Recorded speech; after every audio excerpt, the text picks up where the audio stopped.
لیجیے جناب، میں سب سے پہلے تو السلام علیکم۔ آج میں دوسرے ایپیسوڈ کے ساتھ آپ کی خدمت میں حاضر ہوں، اور میں سوچ رہا ہوں کہ میں وطن اسلامیہ ہائی اسکول سے کچھ زیادہ جلدی نکل آیا ہوں۔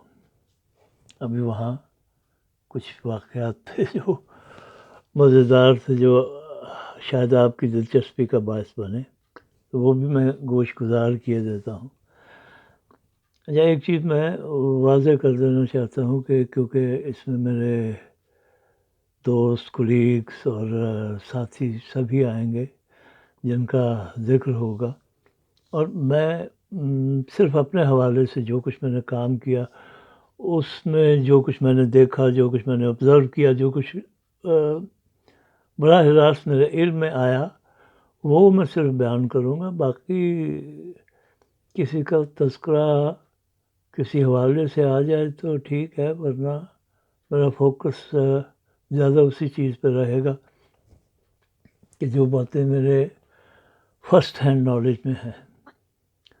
تو اب کیونکہ ایک اور چیز واضح کرنا چاہتا ہوں کہ کیونکہ اس میں دوستوں کے نام بھی آئیں گے، تو میں بہت محتاط رہنے کی کوشش کروں گا، کیونکہ وقت گزرنے کے ساتھ لوگوں کی سوچ بھی بدل جاتی ہے، ان کے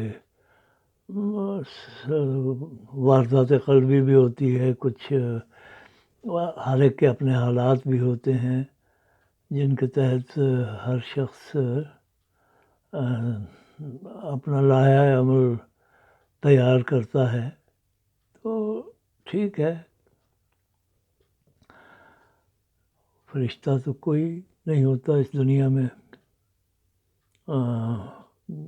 سبھی سے کچھ بھول چوک بھی ہوتی ہے، غلطیاں بھی ہوتی ہیں، کوتاہیاں بھی ہوتی ہیں، اور بعض اوقات ہم جانے انجانے میں دوستوں کے دل بھی توڑ دیتے ہیں۔ اس لیے میں زیادہ ایسی کوئی باتیں نہیں کروں گا جن سے کوئی کسی کی دل آزاری ہو، کسی کو کوئی تکلیف پہنچے۔ پھر یہ بھی ہے کہ وقت کے ساتھ چیزیں بہت بدل جاتی ہیں۔ Change is the law of nature. وہ ایک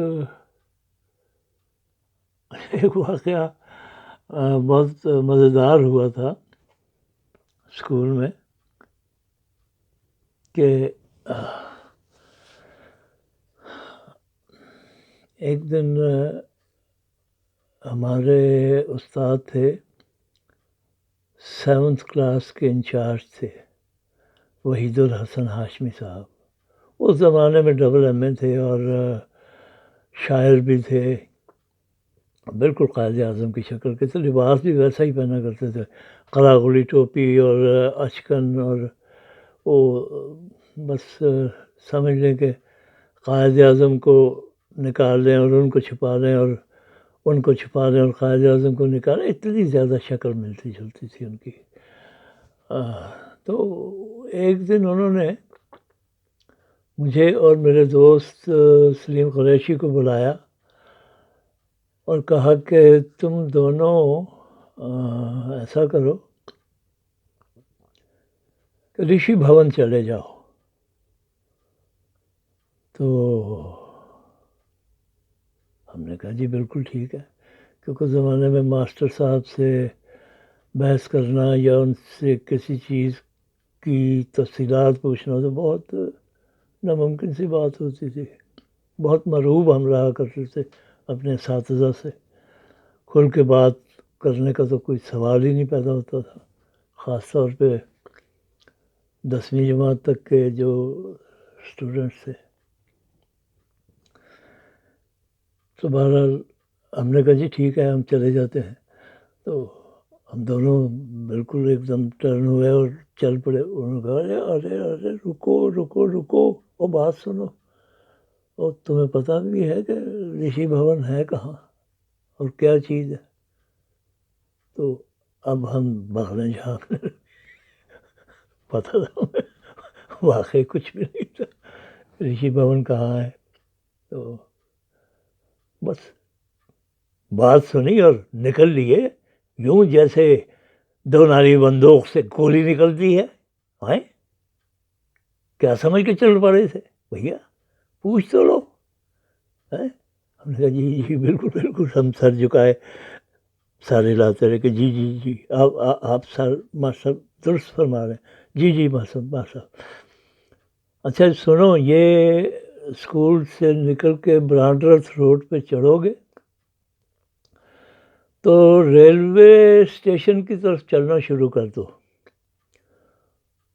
وہ آگے تمہیں تھوڑی دور چل کے ریلوے روڈ ملے گی.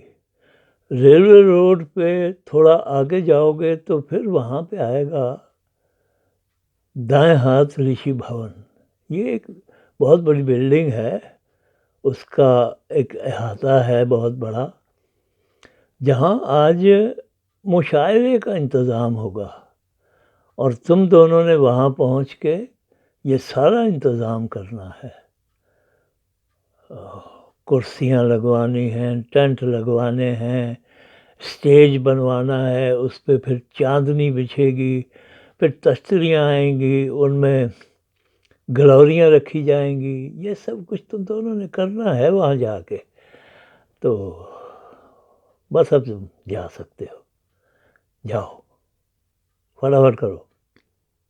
لو جی ہم چل پڑے.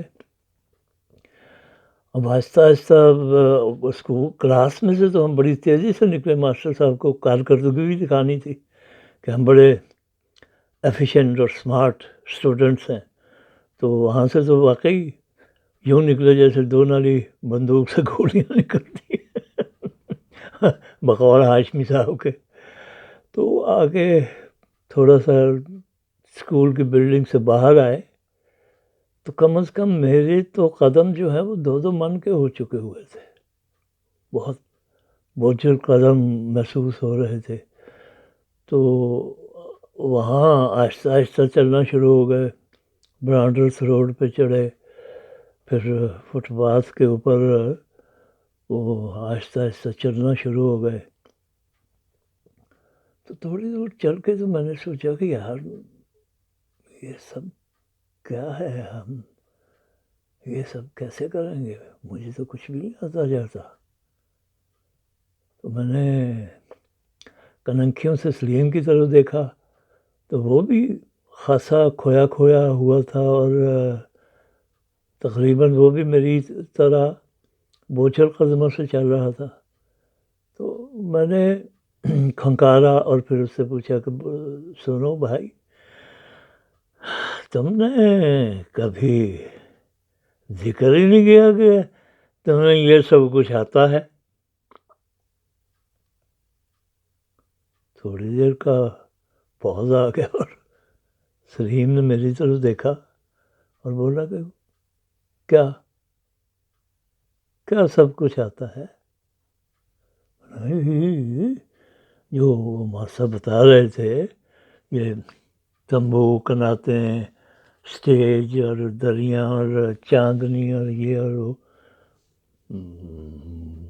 تم نے کبھی بتایا نہیں کہ تم یہ سب کام بھی جانتے ہو استاد ہیں؟ تو اس نے گھور کے میری طرف دیکھا، یار تم کیسی باتیں کر رہے ہو؟ مجھے یہ سب کہاں سے آئے گا بھائی؟ میں تو سوچ رہا تھا کہ شاید تمہیں یہ سب کچھ آتا ہے. یہ سن کے تو میرے ہاتھوں کے طوطے ایک بار پھر اڑ گئے.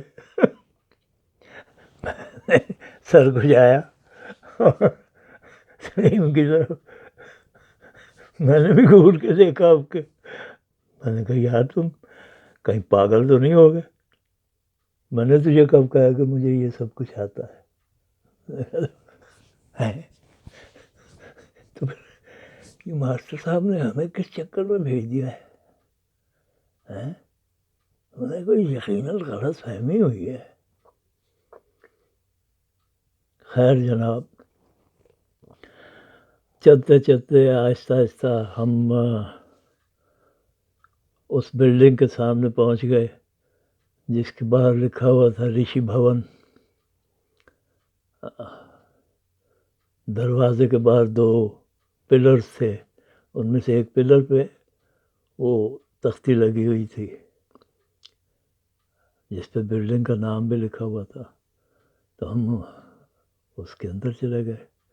وہاں پہنچے تو بہت بڑا ایک گراؤنڈ تھا بلڈنگ کے سامنے، جس میں تمبو کناتیں اتر رہے تھے، وہ ریڑوں وغیرہ پر سے، اور اسٹیج بھی لگ رہا تھا، کچھ لوگ لگا رہے تھے، پھر کچھ لائٹنگ وائٹنگ کا بھی بندوبست تھا، مائکرو فون یہ وہ، اور کرسیاں بھی اتاری جا رہی تھیں. تو ہم تھوڑا سا ایزی ہوئے کہ یار شکر ہے سب کچھ ہمارے اوپر ہی نہیں ڈالا گیا، یہاں کچھ نہ کچھ خود بخود ہو رہا ہے، تو چلو اب ہم اس کا حصہ بن جاتے ہیں. تو پھر بڑا مزیدار طریقے کا مشاعرہ ہوا، بہت زبردست شام گزری. وحید الحسن ہاشمی صاحب تو ان شعراء میں سے تھے ہی ایک، باقی بھی بہت جید قسم کے شعراء وہاں پہ موجود تھے، جن میں سے 2 کے نام مجھے یاد رہ گئے ہیں. ایک تو تھے جن تخلص بلکہ صرف یاد رہ گئے ہیں. ایک تو تخلص کرتے تھے بسمل، تو ان کی مصرع طرح کے اوپر تھا یہ مشاعرہ. تو ان کا مقطع مجھے یاد رہ گیا ہے، میں ڈرتا نہیں ہوں کسی سے بسمل، میں ڈرتا نہیں ہوں کسی سے بسمل، جسے دعوی شاعری ہو وہ آئے.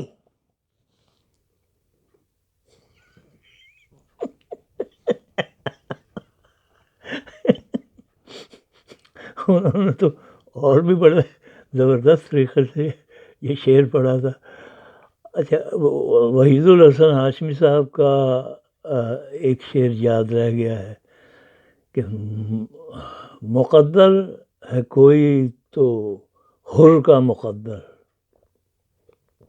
کہاں عمر گزری کہاں کام آئے.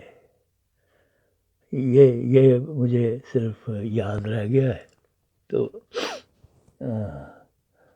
ایک اور بڑے مزے کی بات کہ ایک شاعر وہ اپنا تخلص برہم کرتے تھے، ان کا نام کسی نے بڑا گھما کے لکھا ہوا تھا، تو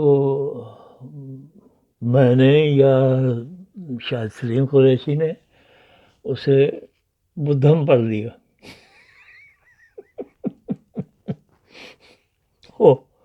اور وہ جناب ساری شام ہم انہیں بدھم ہی سمجھتے رہے، بلکہ ایک آدھ دفعہ تو ہم نے ان کے منہ پہ بھی کہہ دیا.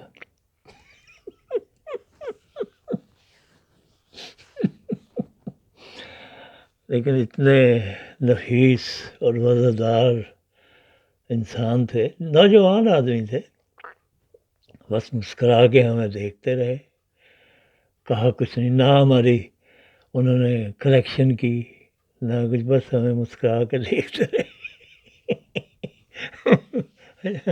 یہ ایک وطن اسلامیہ ہائی اسکول کے بارے میں بڑی خوبصورت میموری تھی، جو میں اسکول کے ایپیسوڈ کو وائنڈ اپ کرنے سے پہلے آپ کے ساتھ شیئر کرنا چاہتا تھا. تو ملاقات ہوتی ہے پھر اگلے ایپیسوڈ میں. میں سوچ رہا ہوں اس سیریز کا نام بھی کچھ رکھوں. ایک نام تو یہ ذہن میں آ رہا ہے کہ کیا کیا پاپڑ بیلے، اور ایک نام یہ بھی ذہن میں آ رہا ہے اس دشت کی سیاحی میں. بہرحال دیکھیں، ملاقات ہوتی ہے تیسرے ایپیسوڈ میں. تو تب تک کے لیے مجھے اجازت دیجیے. اللہ حافظ.